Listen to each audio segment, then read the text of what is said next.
Hello and welcome to this Unitrends video. In this video we're going to be going through a product overview of the Unitrends backup solutions. So the solution portfolio for Unitrends is quite a simple one really. We have one backup product that's available in multiple formats. So we have the Unitrends Recovery Series, which is a purpose-built all-in-one appliance, 14 different models from 1 terabyte to 182 terabytes of onboard storage. You also have the Unitrends Enterprise Backup. So this is an installable for VMware, Hyper-V, Zen Server, and also as a software installable version for Linux.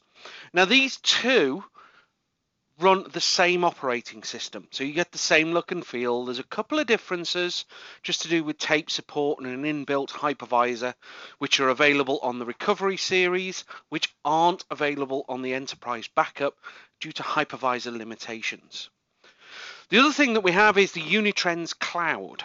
Now this is our own cloud in our own data centers, but this is for sort of long-term storage, archiving, but also to be able to do DR as a service.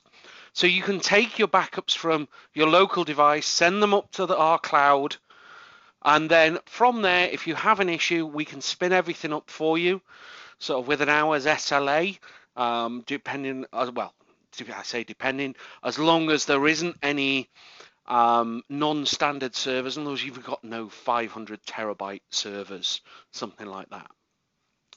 We also have the Reliable DR product, which is an add-on for our backup products. This is also an add-on for our DR as a service. So this automates disaster recovery testing of the backups. So being able to spin them up, whether it's locally or whether it's up in the cloud, and prove right down to the application level that everything works. So that your SQL server works, we can run queries against things like SQL databases, web servers, Exchange, all these sorts of things. But that's all built into that product. So with regards backup products, so we're back onto the Recovery Series or the Unitrends Enterprise Backup. There should be, as with any other backup product, there should be a fairly standard set of features. So things like deduplication. Now we do deduplication in a couple of different ways. We do it on the backup device, so on the back end. So anything that lands on that backup device will get deduplicated. We also do what we call inline deduplication. So from the source side, so from the device that you're asking to be backed up. Now we do compression, we do archiving, so archiving whether it's off to a NAS, a SAN, cloud, tape, disks, a whole varying set of different arrays. Obviously encryption, 256-bit AES encryption, replication between devices, so if you want two devices you can have those. We also do what is called instant recovery and recovery assurance. So the recovery assurance can be done in two different ways. We can use the instant recovery features to spin up the virtual machine by hand. So you can go to it and say, yes, I want to start up one of my backups and just prove that it works. But this is also where you can add in the Reliable DR. So to automate that process. So maybe every night you want to spin up the whole of your CRM system just to prove that it all works. That will do that for you. It'll then return your RTOs, your RPOs, your SLAs, and all the relevant documentation that it generates. Now, as I say, that uses instant recovery, and there's two versions of instant recovery. One is for VMware and Hyper-V, so for your virtual machines. And what this does is it creates a temporary virtual machine and then effectively does an NFS mount point onto the backup data and turns the machine on. And you can either have that on the live network or off, so in live or in audit mode. But we can also do this for physical Windows servers. And again, this will work with Reliable DR. So Reliable DR will do your VMware, your Hyper-V, and your Windows physical servers, as long as they're being backed up and done this way. But that, for the physical Windows servers, works in a slightly different way. What it does is, because it's a physical box, it has to take that physical machine and convert it to a virtual machine. So onto VMware or Hyper-V again, and then it's going to change all the relevant drivers that it needs to, and then it's going to keep it in a standby mode. So every time you run a backup of that live server, it restores it to that offline copy. So that machine's always there, ready to go. Just hit the button and say, take it live. Now, we utilize that same technology to do bare metal recoveries for your physical servers. So being able to take that, say, from that physical HP box and restore it onto a Dell. It's the same for us as putting it into VMware or Hyper-V. You've got to make changes inside the operating system. So it's something that we do day in, day out. Now, it's quite simple to install, and how it sits with inside our systems is very, very simple. So you choose your platform. So whether it's one of the Recovery Series appliances, whether it's VMware, Hyper-V, Zen Server, or the Linux installer. Obviously, if it's a physical appliance, you put it in a rack, you turn it on, you attach obviously keyboard, mouse, console to it, you go into it and you set the IP address. If it's your virtual machine, you deploy the relevant template, power it on, go in, set the IP address. And the same with the Linux installer. Build your physical Linux server, install the software, power it on, change the IP address. Once you've done that, you're at the same point with any of those. So you point your web browser at that IP address. It's then going to run through a little wizard, just doing things like, and it's going to do different things depending on your platform, but it's going to ask you like username, password, storage locations, these sorts of things. And then it's going to say, well, what do you want to back up? So you can point this at your, say, vCenter for virtual. So you'll give it username, password, and it'll pull in all of your configuration. It's a physical server, we'll add that. And I'll show you how to do this in the demonstration. And of course, you can add NASs, SANs, but also your applications.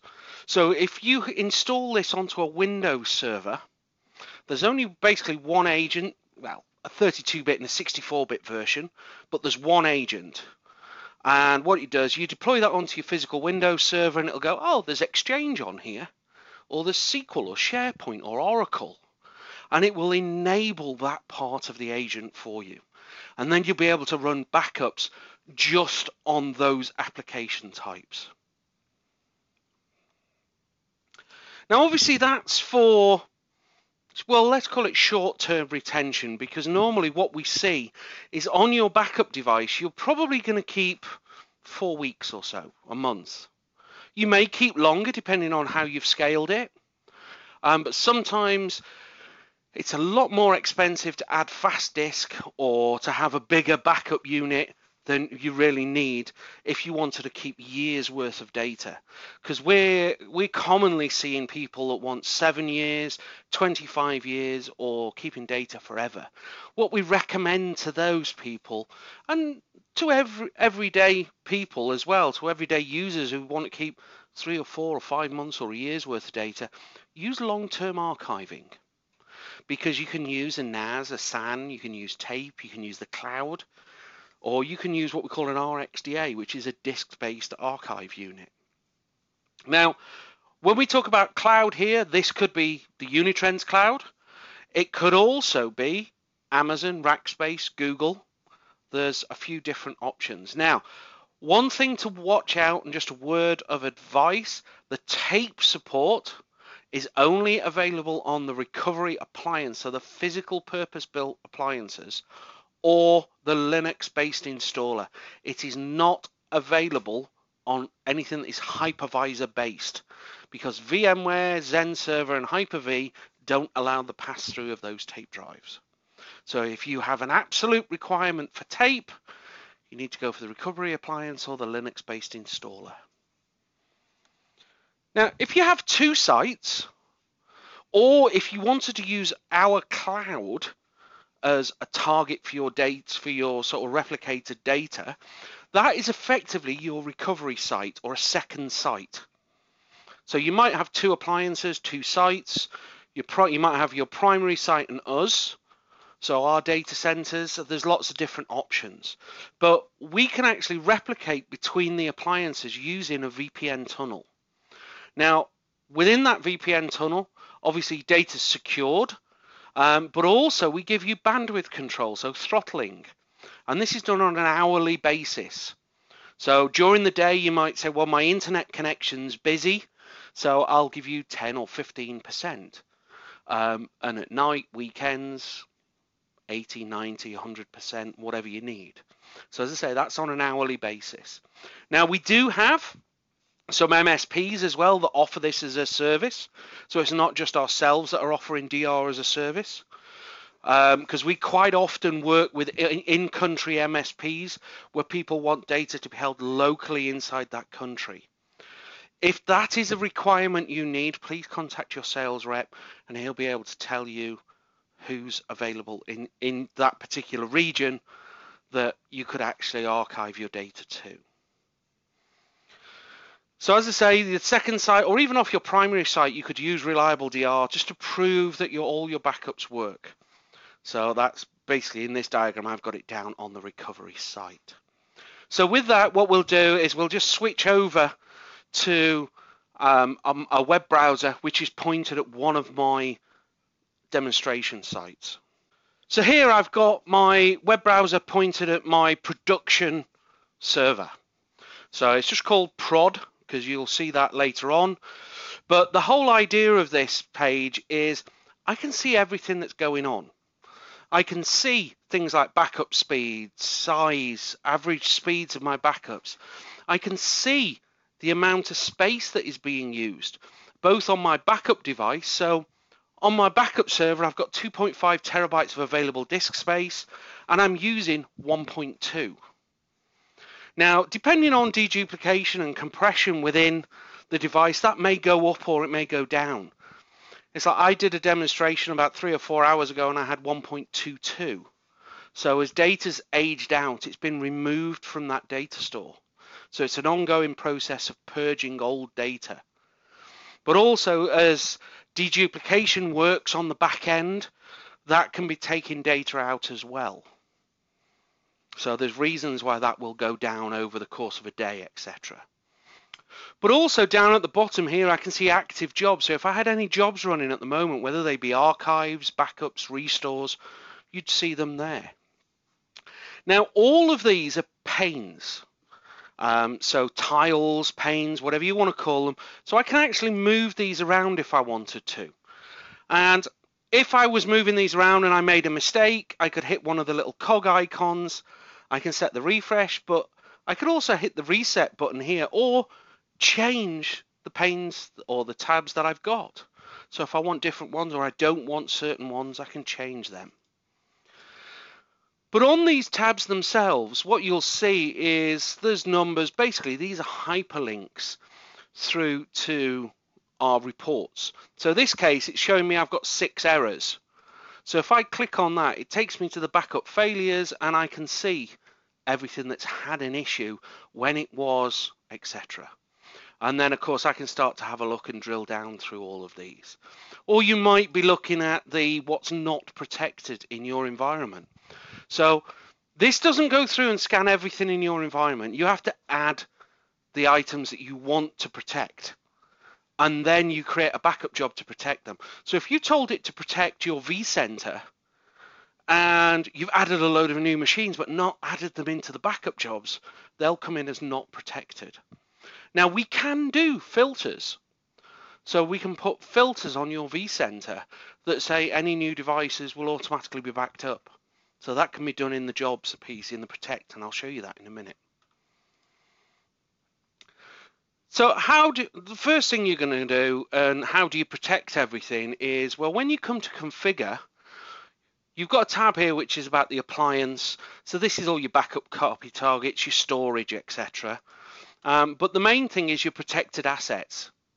So these are all the machines that I've added in, but also the credentials that I'm using to run the backups on them and the retention policies. So as you can see, I can set different retention policies for the machine as opposed to, say, the Exchange server. So if I open this Exchange one here, I've said for my physical Exchange server, I've said 10 days. But for the 2 data stores that are on there, I haven't set a retention policy. So it's just going to keep holding on to that data until the data store fills up. So it's not going to remove that data. But when I look at things like vCenter, again, I can have different retention policies on different machines. So some are 10 days, some are none, some are set at 5 days.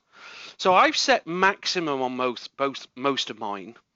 So when it reaches that 10-day limit, it's going to start deleting or purging older backups where it can.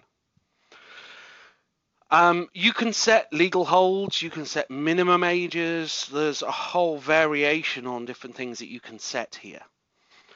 But to add new pieces is very simple. So you just say add virtual host. So do you want to add it to VMware or Hyper-V? The appliance name, IP address of, say, the vCenter or the ESX host, credentials to attach to it. And it doesn't install anything.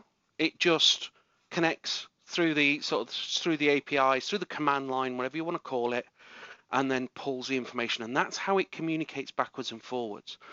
So for your virtual infrastructures, it's an agentless backup. If it's your physical infrastructure, I choose asset. So you give it the host name, you give it an IP address. Do you want to encrypt it? Do you want to push the agent? So install a Windows agent. If, by the way, you can't push it, or it's say a Mac or a Linux box or something else, you install the agent, and then in here, what you do is you install the agent manually, and then in here you untick this install agent, and it just links it together. Now, obviously, when you ask it to install the agent, you have to give it a set of credentials to be able to go and do that. So if I just come to the Protect tab, now by default, when you come in here, you can see all of your backup appliances. I've only got one here, and this is that prod device. So if I select that, what it will do is it tells me everything that is attached on that prod device that obviously we've added.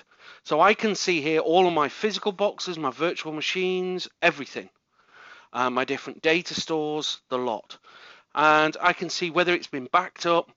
You can back up copies, so that's your archive or your replication. And of course, you can scroll down, but you're going to have a lot of data here, especially if you've got a largish environment. So what I suggest to people is just come down the bottom here and use this little set of filters.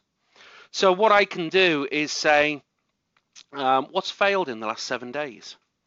And then I can see, well, I've got 4 machines that have had failures, or 4 backup items, should we say, because we've got 2 mail stores and we've got the Exchange servers. So I can very easily see those, and then I can drill down into them. So I could select this one and say, okay, now I've got 1 success and 1 failure on this. I could then go into details and actually then drill through and have a look at why things had failed, etc. So it allows you to drill down through it. Now, the good thing with the system is you don't have to log in here every day and check this, because you can get it to send you an email. So you're on your way into work in the morning on the bus or tube or whatever. If you check your email and you've got this set up correctly, you'll know whether all your backups worked or not, because you'll have a simple table that will say, yes, this worked, this failed, etc. Or you can set up notifications so that every time a job fails, it'll send out an email alert, that sort of thing. So there's lots of notification options. Now, to run a backup is very simple. If I choose this backup option here at the top, say backup, I've then got a filter option here. So I can say agent-based backups, or VM, or Hyper-V, or NAS, Exchange, Oracle, SQL, SharePoint, etc. And at the moment, this is on agent base, so I can see all of my machines that have got an agent installed. If I switch this to VMware Assets, it shows me the vCenters. Now, I can obviously expand this. I could say I want to back up these 2 virtual machines. Or, if I just leave it and select the vCenter, I get this filter option. And on this filter option, I can set what do I back up, or what do I automatically add. from that vCenter. So this is about trying to save you time, save you effort. So if you're adding in new machines, to automatically add them into your backup procedures based on whatever policies you set here. So you might say, don't back up anything in my test and dev data store. So it'll back up anything else that gets added in, or only back up data from a certain cluster or from a certain data store, or something that has a VM display name of prod, dev, whatever. So that's your imagination and what you can think of for inclusions and exclusions on that. But if I go back to agent-based assets, and let's just say I go to my Hyper-V server. So put this over here. I can do edit on this. So because this is an agent, we're inside the VM. We know the exact contents, everything. With an agentless backup, so a native VMware, Hyper-V, etc., we're obviously going through the hypervisor at that point. So we can't get right in at the file level to do things like inclusions and exclusions. But with an agent, we can. So I can actually go here, and because this is a Hyper-V server, I could go to my exclusion, do browse. It's going to open up my drive, and then I've selected the Z drive because that's where all my Hyper-V virtual machines are, my ISO files, all my general rubbish on that machine. And if I don't want that to be backed up, because I'm going to back up my Hyper-V servers at the server level, so I don't want the virtual hard disks, I could just add that to an exclusion. So I say Z, put it as an exclusion, and hit save. So now I can see Z drive is excluded. But I could also just as easy do inclusions. So if you want to do this to back up a file server, but only say a directory, I could go to inclusion.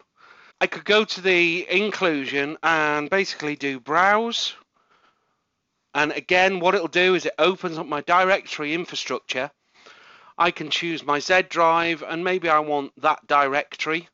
I can say, okay, I want to include Z software, but I might want to have an exclusion of star.tmp or star.mp3, mp4, certain file types.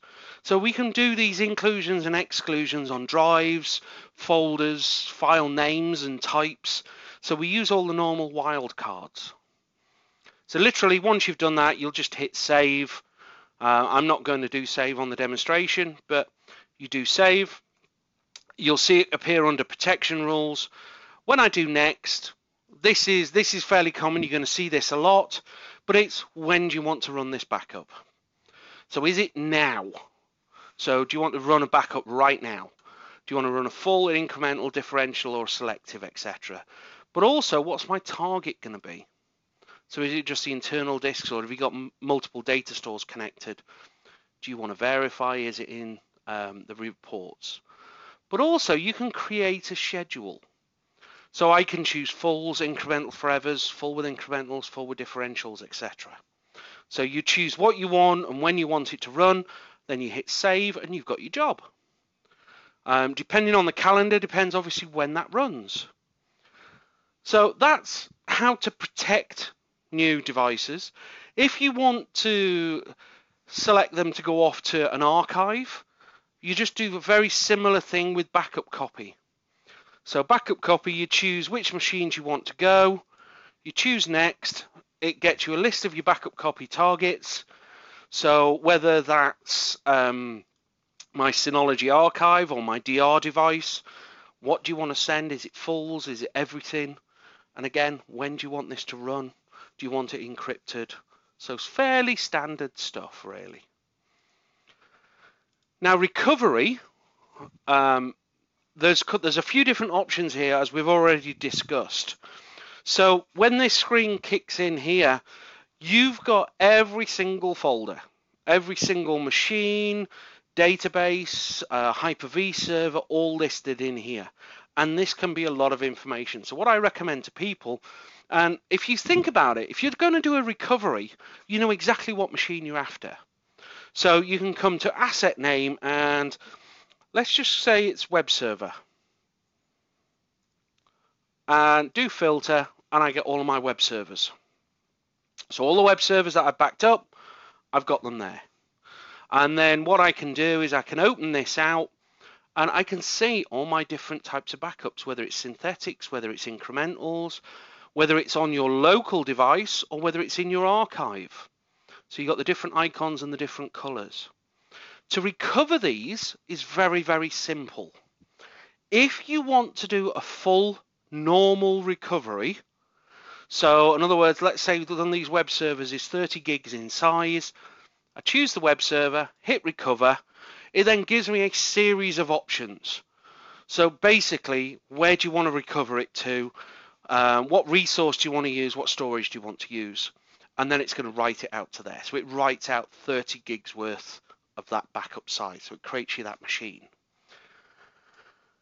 If you want to use that instant recovery feature, very, very simple. Choose the one you want. Go to instant recovery, say VM instant recover. And this is going to give you very similar look and feel, but there's one key box here. Recover this VM in audit mode.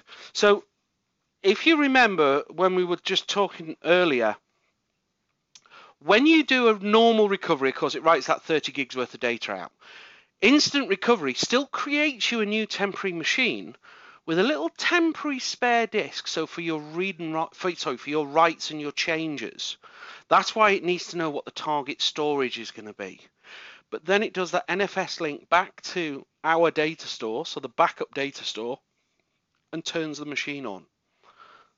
So it's fairly quick. I wouldn't say it's instant, but it's as quick as the machine's going to boot plus a few seconds just to set it all up. Now, if you don't change this, I say it boots up live.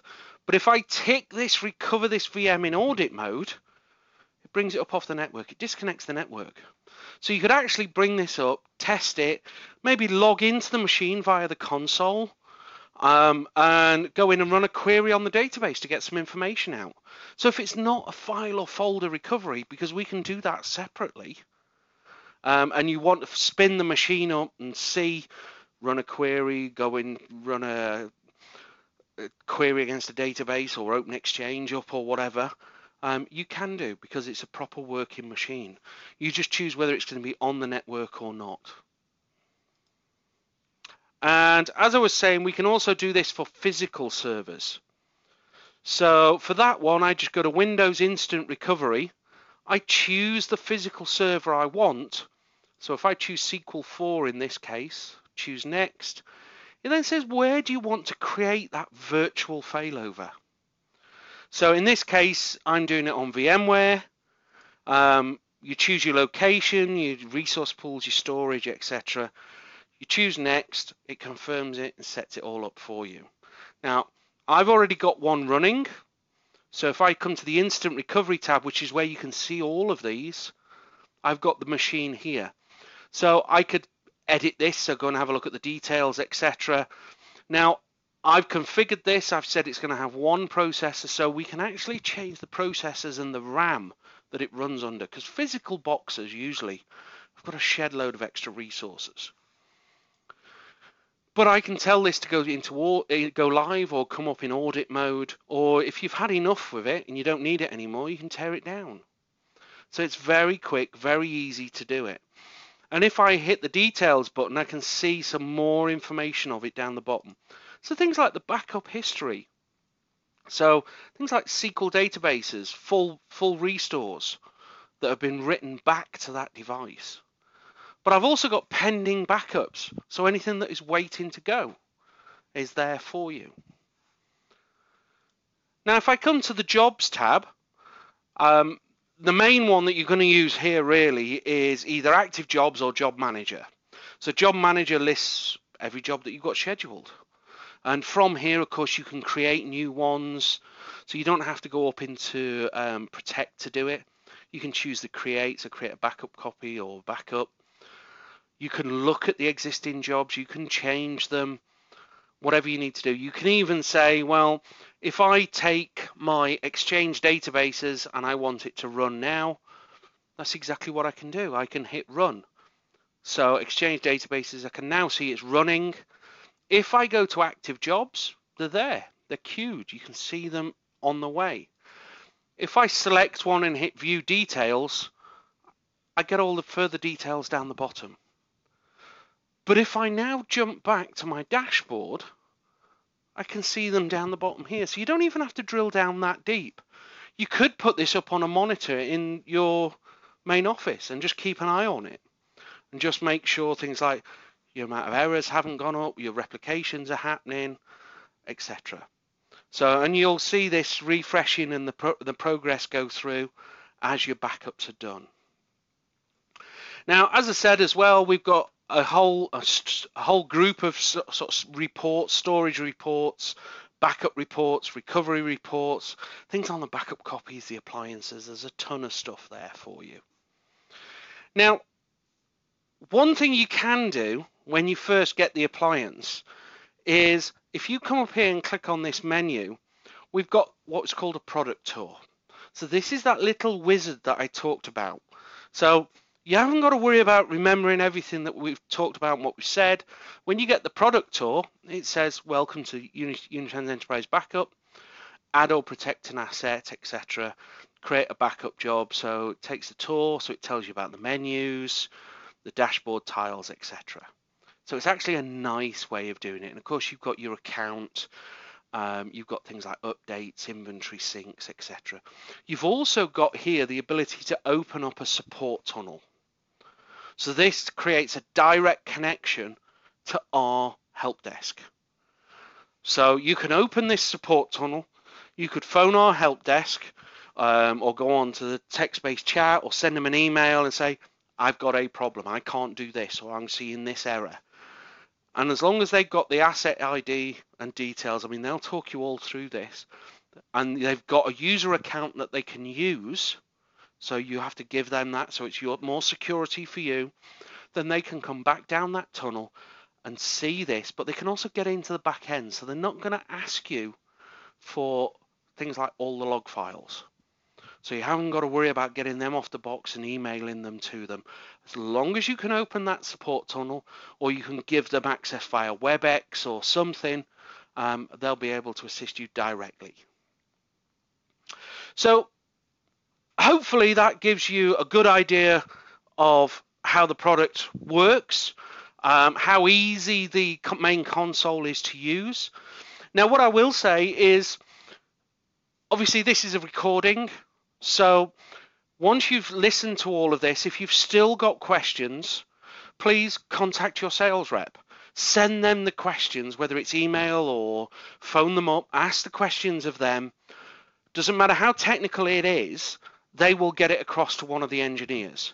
And it may be that you just want a 10-15 minute WebEx after this, just to double check some things, or just how exactly do you do that again? Didn't quite understand this, or can you clarify this for me? Please come and ask us. And that's exactly what we're here for. So with that, I'll say thank you, and thank you very much, and contact your sales rep if you've got any questions.